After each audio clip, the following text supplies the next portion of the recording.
What's going on, everyone? Tanner Poppitt here of Madrost and Poppitt's Corner. Just reminding you that our new record, Charring the Rotting Earth, is now available at NoLifeTomatoRecords.com. That's right. Just go in the search bar, type in NoLifeTomatoRecords.com, and support. Again, NoLifeTomatoRecords.com. Now, let's check out the episode you came to see.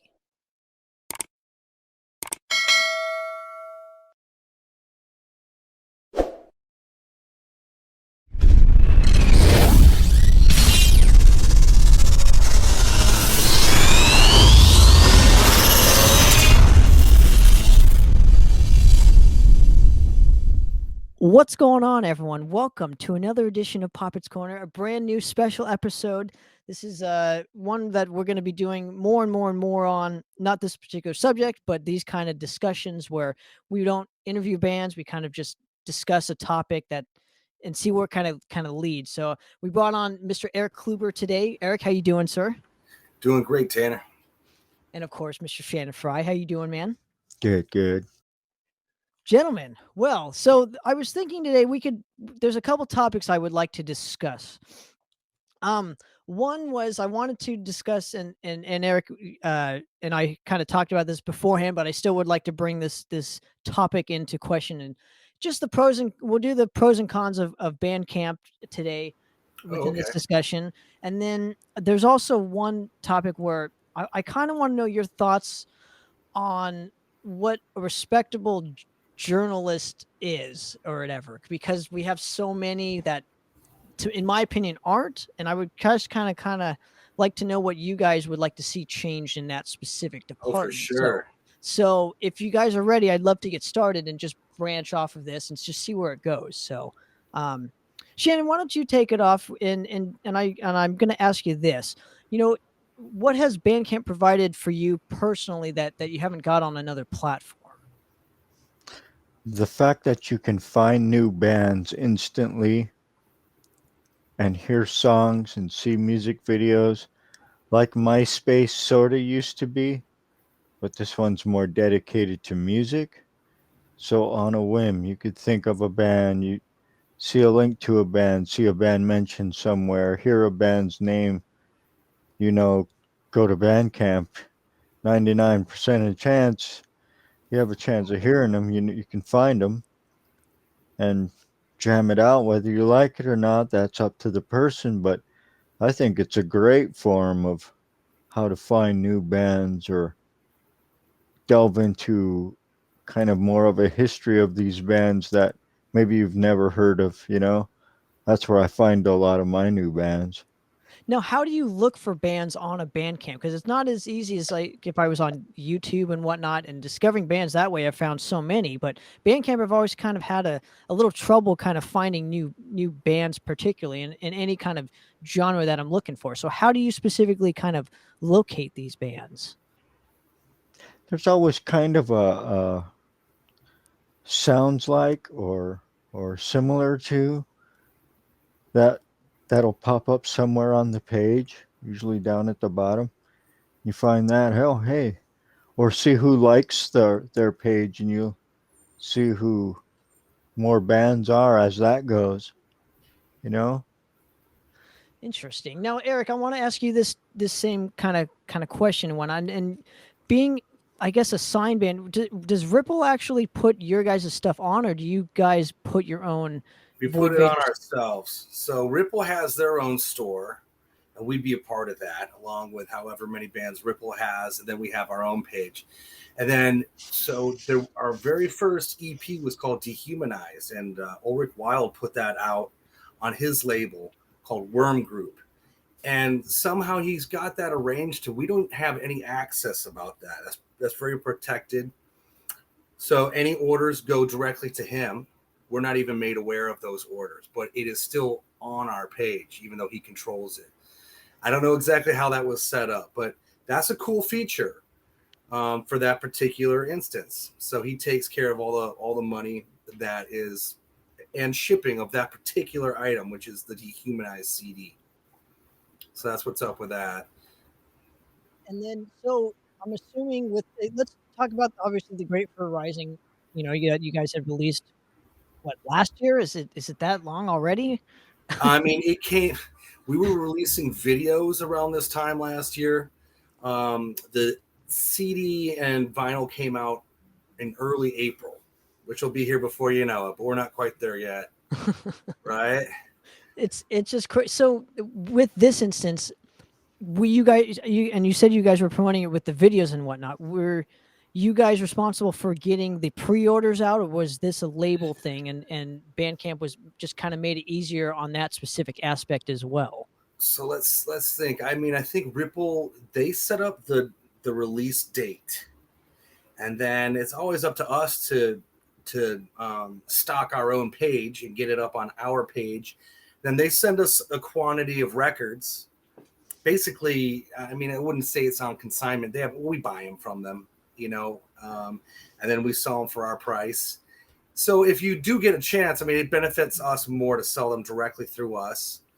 But anything that is sold through Ripple, we're supposed to get our cut from as well. We get like some statements like twice a year on that.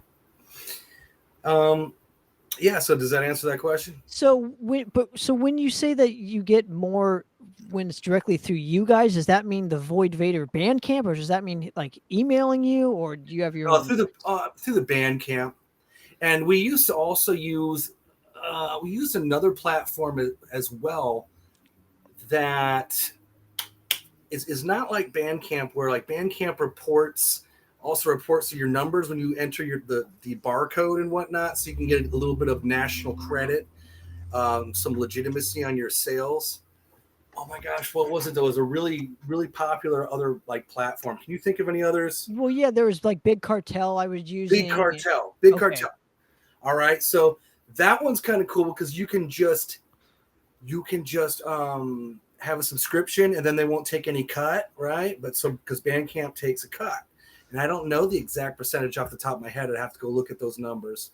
So that's that's literally a give to Bandcamp for using their platform, which adds up. But when we had two platforms, we were having huge inventory problems. Like depending on if you sold 5 shirts on Big Cartel and you didn't mark it on Bandcamp, and then you'd sell something you didn't have. So we just got rid of it. And it's just all about simplicity. And more people are familiar with the Bandcamp platform. I mean, it has kind of a fan base in itself. People like to support it, I've noticed with Bandcamp, like I'm going to go through an example real quick. When Madras released our last record, it was literally that same day, it was on all the torrenting sites. And it was, so I think with Bandcamp too, they always have this group of fans that are like so passionate where like they'll literally put it on all the torrenting sites as well. I don't know if that's happened to anybody else, but for sure it's happened to us. Like I think it's like Mr. 666 Doom, I think is what his channel is on YouTube. Our shit always ends up there, which I think is cool.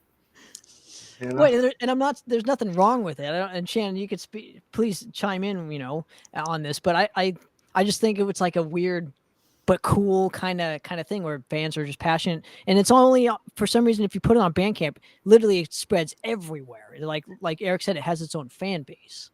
Yeah, right, it does. So, okay, so I guess the only negative side to a Bandcamp is what, just that. And let's just say that you own everything, you were selling everything through the Bandcamp and whatnot.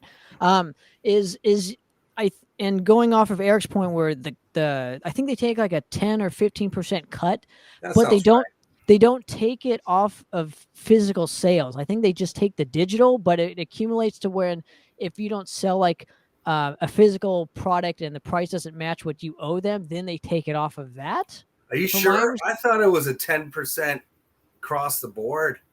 No. T-shirt. No. Go ahead, Shannon. No, I was just saying that's what I thought. It's exactly what Erik was saying. Like they just take this much off the board, no matter what you're selling. So if you look at the I don't know, the terms and service, whatever the fuck it is, like the paragraph of like bullshit, it's in there that no one reads that. I know, right? except me, just to see where the fucking money was going. Sure. But it said in there that we don't take it off physical sale. So if you sell like a CD or vinyl or a shirt or whatever, we don't take a cut of that until it reaches a certain amount where, like, say you owe 14 something, right? And you buy a t-shirt that's 10, then they'll take it off of that t-shirt because of you owe more than Some what sort of the fees. yeah, and I'm just like, I don't understand it myself. It's just, it You is know, I'm what it kind of is. embarrassed to say that that's not like really my portion of my duty in the band. So I know that occasionally, I mean, I'll just see that we sell something, and I haven't really looked into the nuts and bolts of it. So I wish I had some more like in-depth knowledge of the exact breakdown of all that stuff. Sure. Well, I We was should just just take a little research. yeah, I was just pointing some stuff out that I've noticed on the Bandcamp and whatnot. But all right, so I think that pretty much covers the Bandcamp thing. I don't think there's much more. Sure. That's just literally, go you type in a band or a genre or something, and you can find whatever sorts of bands. And Well, what I also like about Bandcamp, Tanner, I like their option to give out free download codes. I think those are cool.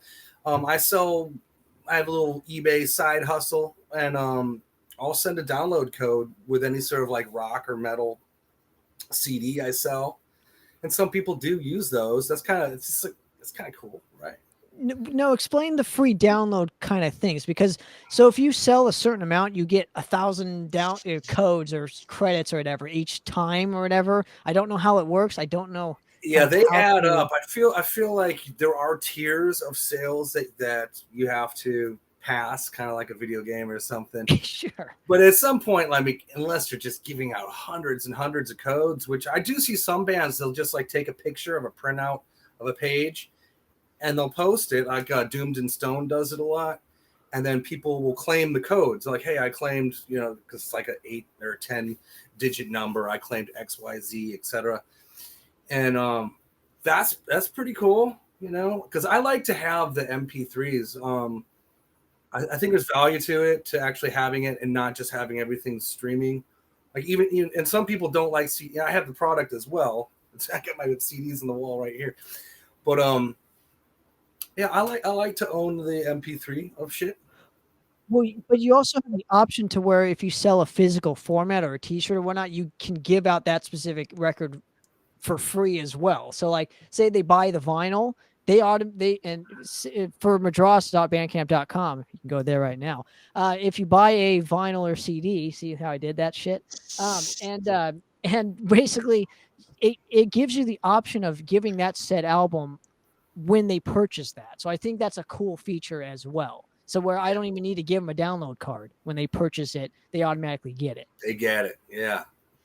What else I Amazon thought does was that too. what else I thought was cool about the Bandcamp thing was the free what did they call it? Something on Friday they don't take a percentage or whatever. Bandcamp Like, Friday. Yeah. Yeah.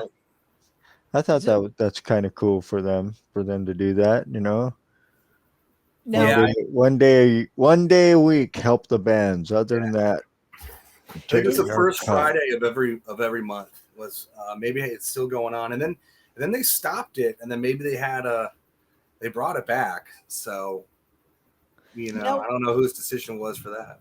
was that due to? I mean, I think that was due to like everything getting shut down and them Lockdown? wanting to help Yeah. them wanting to help bands out, if I'm not mistaken. So correct me if I'm wrong here, but I believe that's where that whole thing came from, and hopefully that just happens regardless, because I'm sure Bandcamp makes tons of money. I mean, I'm sure like It helps spread the awareness of the platform for sure. It's got to, because all the bands are to the point where it's kind of annoying, because every single band it's Bandcamp Friday. You've seen your 12th or 13th post that day from your friends' bands, but. And a lot of people only shop on that day because they know it supports bands entirely. Does that make sense? So a lot of people they save up until that specific day. So hopefully I don't know, hopefully that keeps going. I would like to see that keep going. So you know what I did? I totally fucked up. I bought a bunch of shit like last week, and I forgot that Black Friday was coming up. So all the stuff I bought was like 35% off this week. I paid full price. Fuck, man. I bought like the new Metallica album. Are you familiar with that? And yeah. Anyway, I could have saved 20%. But it is what it is. I just hope they keep going with that specific thing. And I think Bandcamp is kind of replaced, I mean, to an extent, what MySpace did for bands. That's what I equated Bandcamp as. Yeah. Is kind of like, because dude, you guys know what it was like. MySpace, you had the player and whatnot, and it was just you could find, it was so many killer kind of things, and that's the one thing that most of the social media platforms do not have. You have to do a link, and it's not all conveniently kind of right there. It's like you have to go to 50 different places, but Bandcamp kind of just nipped that in the bud, and it seems like a lot of people just use Bandcamp for that reason as well. So it's cool, man. All righty, guys. So let's move ahead if we can. And I definitely want to talk about, and this is a long-awaited thing where I'm sure most of us are passionate about this subject, but it seems like, let's just spew it out. The media, and I'm not discussing the mainstream media. I'm discussing the metal media, the mainstream media and metal, right? The clickbait bullshit sites that everybody, it seems like everybody believes all the fucking time. And it's in more cases than not, they've proven to be wrong as well with no recourse. So my question to you guys is, what would you like to see changed in the near future as far as journalism within our community goes? Go ahead, Eric. Well,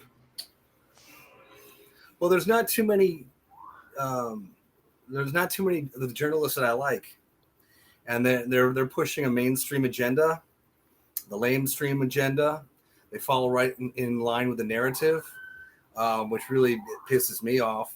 And there's not enough options of people that are more free thinking. You know what? There's just too many liberal journalists, and there's not enough conservative journalists. And I'd like to see more people that would go that way, because I like to watch, Chris Aiken, Classic Metal Show. He's cool as hell. And what's his buddy's name? Is it Neely? Neely. Yeah, he's great. And I enjoy hearing, I just agree with them a lot more, but not just like their music, like what they find exciting in music. I also find exciting in music. So I would like to see more of that side of things. Like a lot of the podcasts that I listen to are behind paywalls because they're not allowed on YouTube, and that's not music, but so I seek those guys out because I enjoy listening to them, and these are a lot more comedy and political based commentary podcasts. Like, they're not podcasts, they're like vlogs. But anywho, and that'd be like Compound Media, Censored TV. Those are great. I pay for those. And then same thing with journalism. I'd like to see more guys who I have more in common with.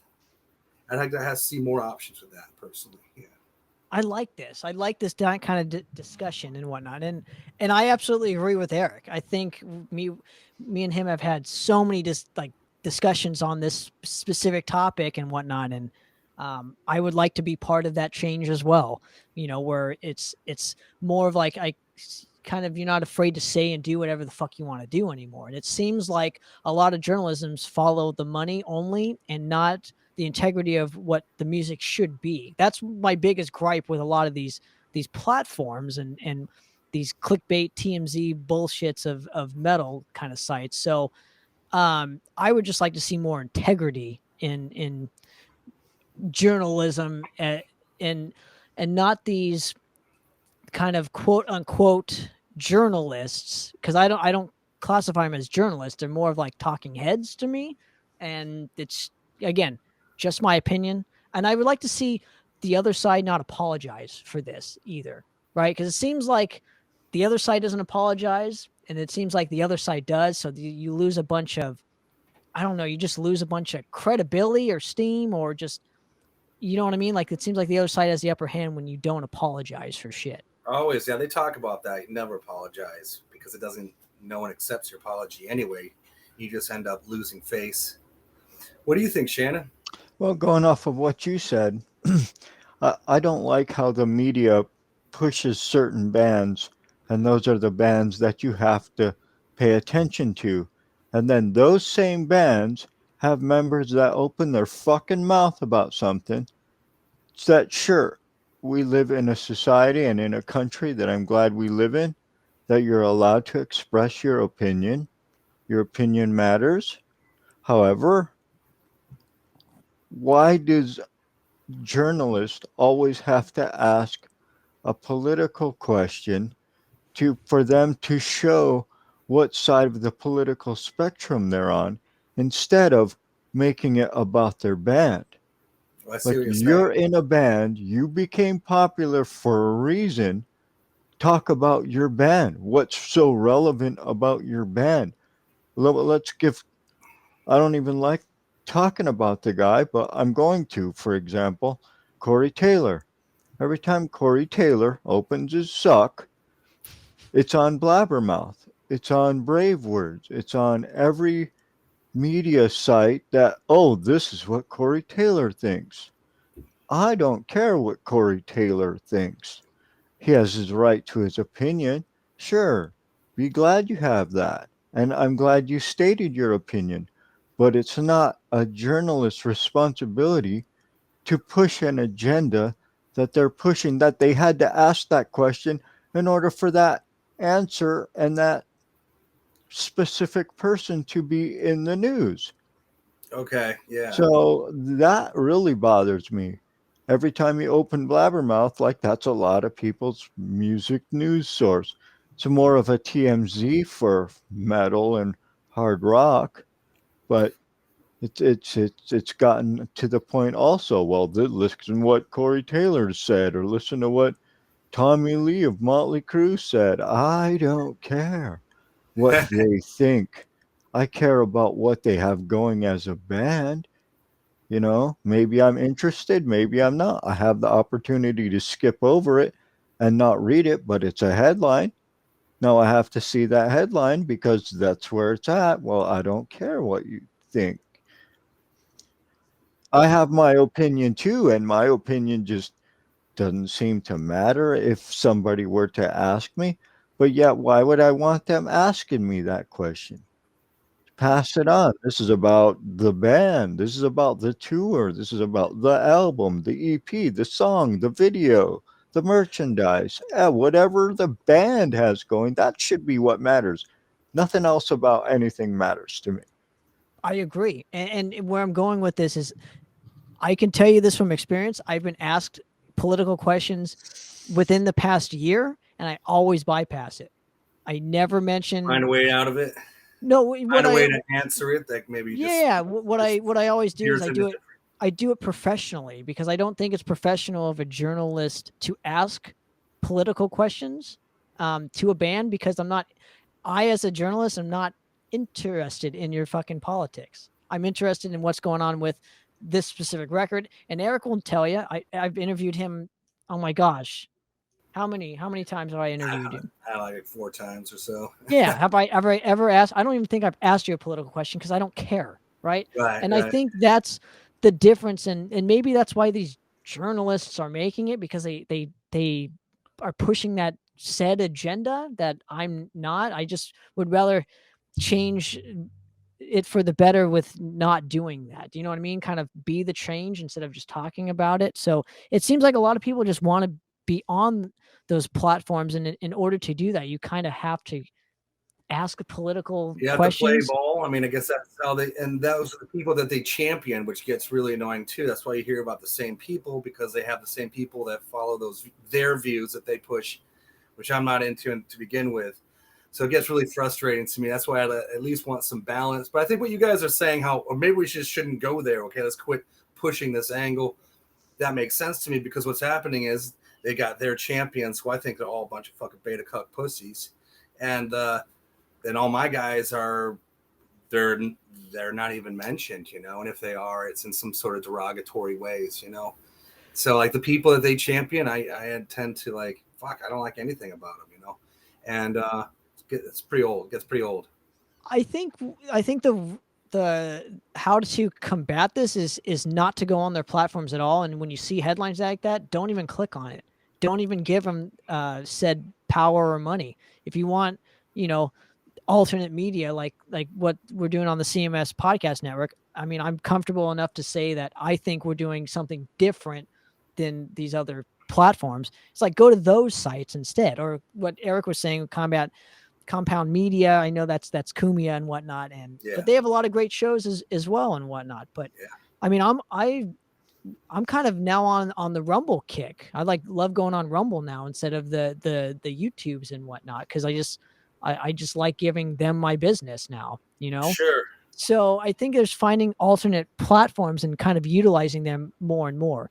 The problem with those alternate platforms is they're not as user friendly as the others, so they haven't gotten to that point yet. Do you know what I mean? Yeah, they have a long way to go. I mean, that's a serious business. I mean, these other platformers have invested some serious time, energy into creating and perfecting their craft. Sure, and they only get bigger and bigger and bigger because of the companies that actually own them and whatnot. But I would just like to I don't know. The other thing I'm sick of is when these guys that were once had like I don't want to call them out, but I guess I will. Like when I read that D. Schneider wanted everybody to take the vax and whatnot, it's like, it's really ridiculous when you literally have a song called "We're Not Going to Take It," and it's literally not caving or not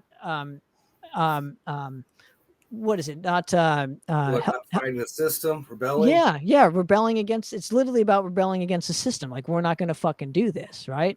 And the fact that he went up against censorship and now he wants to censor people, it's fucking weird. And I just think it's like, I don't know where that comes from. Do old people, is that what happens when you get old? You just change your views like that 180, and it's, I guess some people, or has he always been like that? And it's just like, he just wrote some fake songs that, got popular. I don't know. I'm asking the question. So That's an unanswerable question, because I think it's different for different people. Like his change, I don't understand either, and I love that guy. But I don't understand the change. But I mean, on the other flip end of that, like the people that are of his same age and maybe a little older, they push the conservative side a little more these days than they would have back in the 70s or the early 80s. When the political spectrum flipped. And I don't want to get political, but just to answer your question, I just think it depends on the person and their circumstance and the situation of what's going on, and whether they believe what's being told to them as well, because I have a feeling that a lot of them are believing what they're being told and it's lies. And then they're backing that up, and maybe that's why it's being pushed a certain way. now, why isn't there any recourse for fake news when it comes to even in the metal journalists? And I'll give you a perfect example. And I've wanted to talk about this for a long time, and I haven't really heard much about it. Do you remember when the death metal band Decapitated got thrown in jail for like 2 months? Help me out here, guys. Sounds like 2 months, and they finally were. Well, wait, but let me back up real quick before you get to the ending of it. But it was literally every clickbaity bullshit TMZs of metal news site literally posted that they gang raped a woman who said they were gang raped, or she was gang raped in the bus with the guys. They got literally were thrown in the American jail. So they're from Poland. They come to the States and get thrown in jail on tour for 2 months, right? 2 months later, I think it was sought out that she was lying, but no recourse was done with these journalists. I don't, not with the gal in the band. That's their business. But I'm talking the journalists. I didn't see any apology letters. I didn't see, and I saw them actually. They kind of doubled down. They made it seem like the guys got off on a technicality, like there was still they still pushed like a guilty verdict, even though they had been, is it acquitted? Had it been, I'm not sure what the technical term is. And it's been a while since this case happened. Regardless, they doubled down and pointed out that there was still some suspicion of guilt at the end of it. That's bullshit, man. So yeah, and there's no recourse though. Like, shouldn't there? I mean, maybe there these can't bands. be. Well, There bands need be- to sue. Bands need to fucking sue the shit out of these media people. They need to hold them accountable. You know, it's. There I don't know should if be they have certain. There should be certain lines that the media can't cross. I mean, but because of the amendment, because of the Constitution, it's in the freedom of the press. Well, they can write whatever they want and get away with it. It's freedom of the press, just like Babylon B. That's you That's can't a get fun any site, funnier of headlines and bullshit stories than that one. But I mean, that's kind of almost what it is, and people are believing what Babylon B says, and I've seen that. Yeah, sometimes their goofs are so good it almost seems real. Yeah, And it's especially in this clown world, anything can happen, right? right. But real fast, Tanner, I think bands have incredibly limited resources, if any resources, and I think so. That's what it comes down to. So I think that these other, I like how you say these TMZ clickbait websites.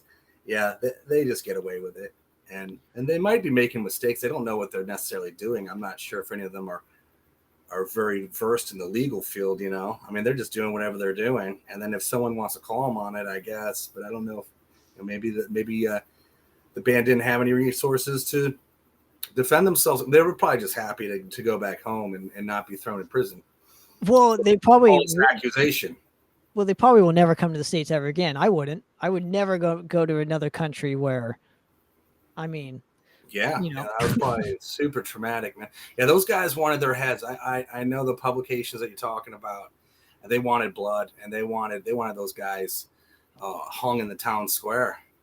They were just absolutely convinced that they did that. It was such fucking blood. And that's why I started to really turn away from a lot of those publications. And I feel, unfortunately, that's the vast majority of these shitty fucking metal publications that I fucking hate.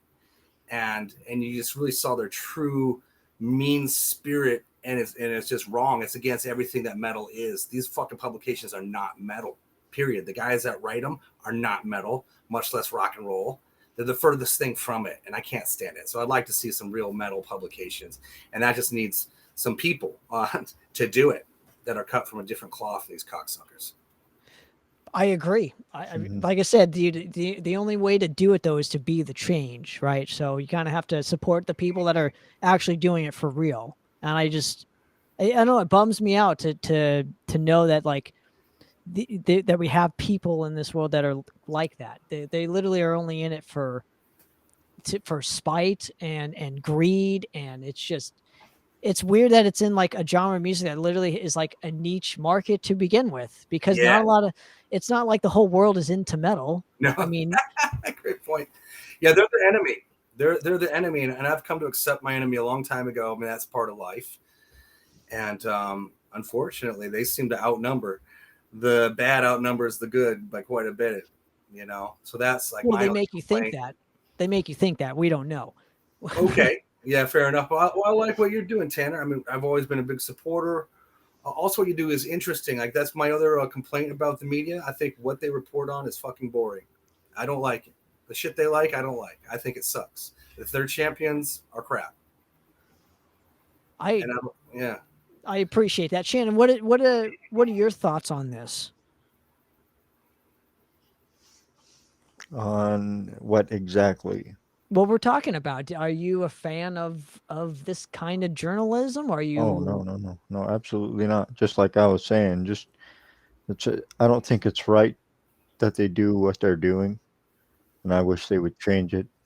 And do you think that it's going to want to get more and more bands into this genre when they're seeing kind of what's happening? Because I think it's going to steer clear a lot of people of wanting to pursue this style of music.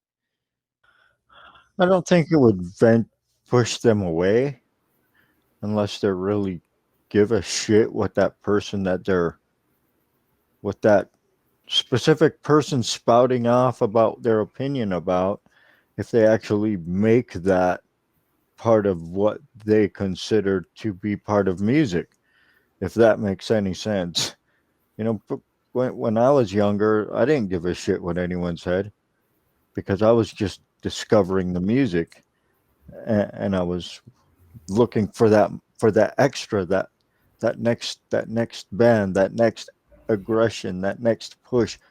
So looking back at that, but then again, at the time, none of them were really saying, in the metal community, none of them were saying anything political bullshit anyway. And if they were, it wasn't in the limelight. Like that's new. The way the media has spun things, it's fairly new. Because I remember when everything was about the album, the CD, the tape, the 8 track, the album sales, the merchandise, the new thing that's happening for that band. Well, we haven't talked about this band in a while. What are they up to? You know, oh, blah blah blah, and they make a story about it. Now they make a story about you breathing because you breathe the wrong way. You It's know, so let's go off of this point. What is the point now of today's metal journalism? What is the point to having them now? there's none. There's really no point. I mean, okay, they're there to push your album. Outside of that, they don't have any.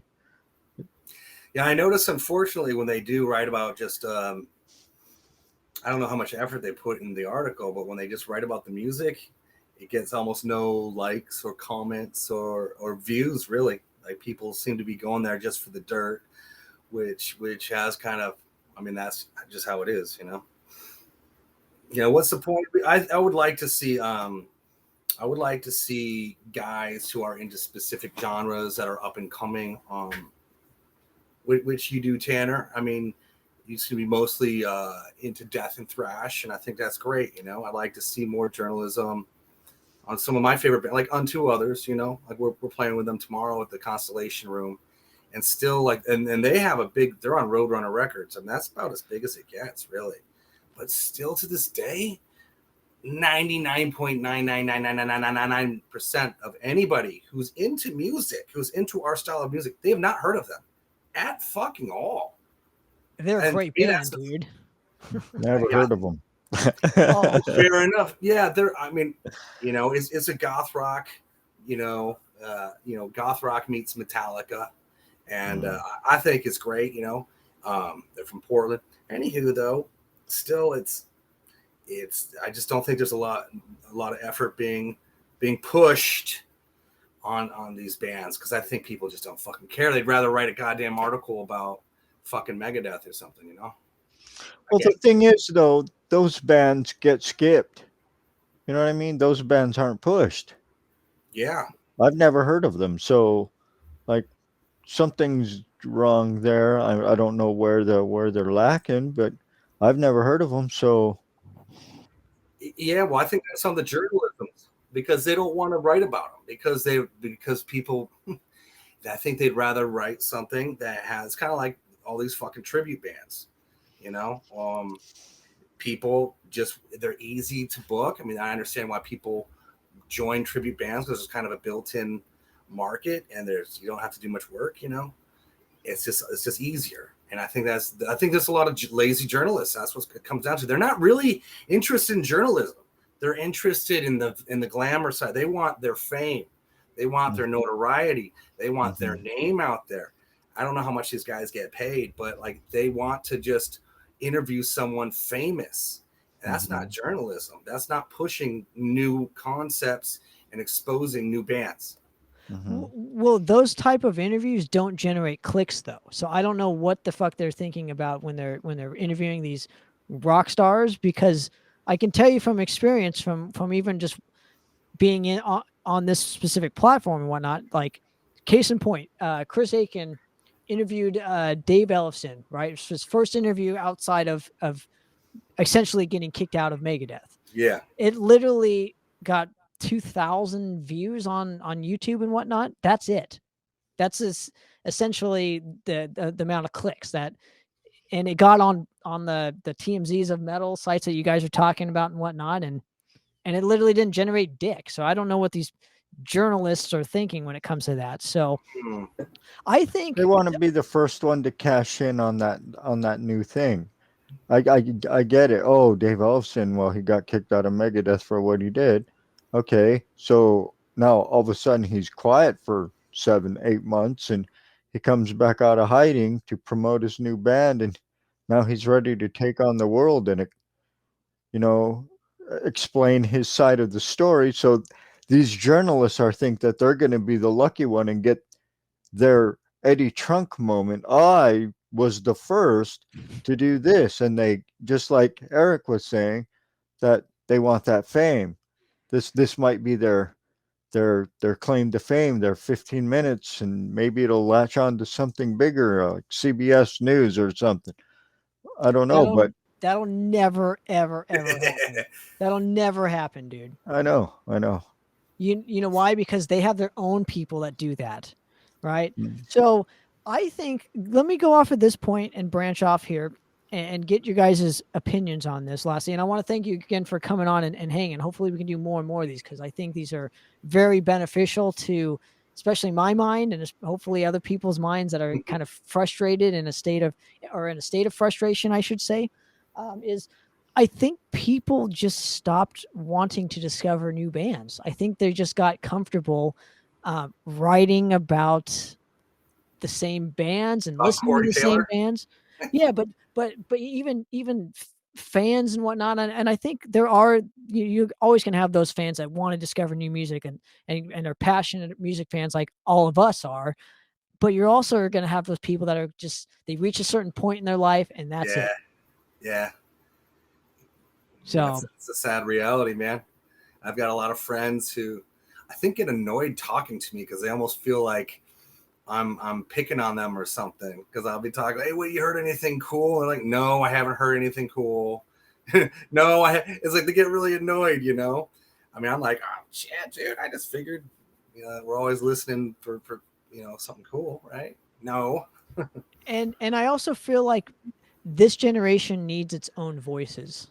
We need our own voices. We need people, and I'm going to toot my own horn. We need people such as myself, the Matt Harnetts of the world, the Chris Aikens, the people that are actually supporting the new school bands, because I it's a broken record. I say it every single time, but these old bands are going away by the wayside. They're done. Yeah. They give them 10 more years and all your favorite bands are gone, right? And what are you left with, right? So anyways, gentlemen, I want to thank you very much again. Hopefully, let's give out your links real quick. Tell people where they can find your stuff, and get you back on here again, hopefully relatively soon. So Shannon, go ahead.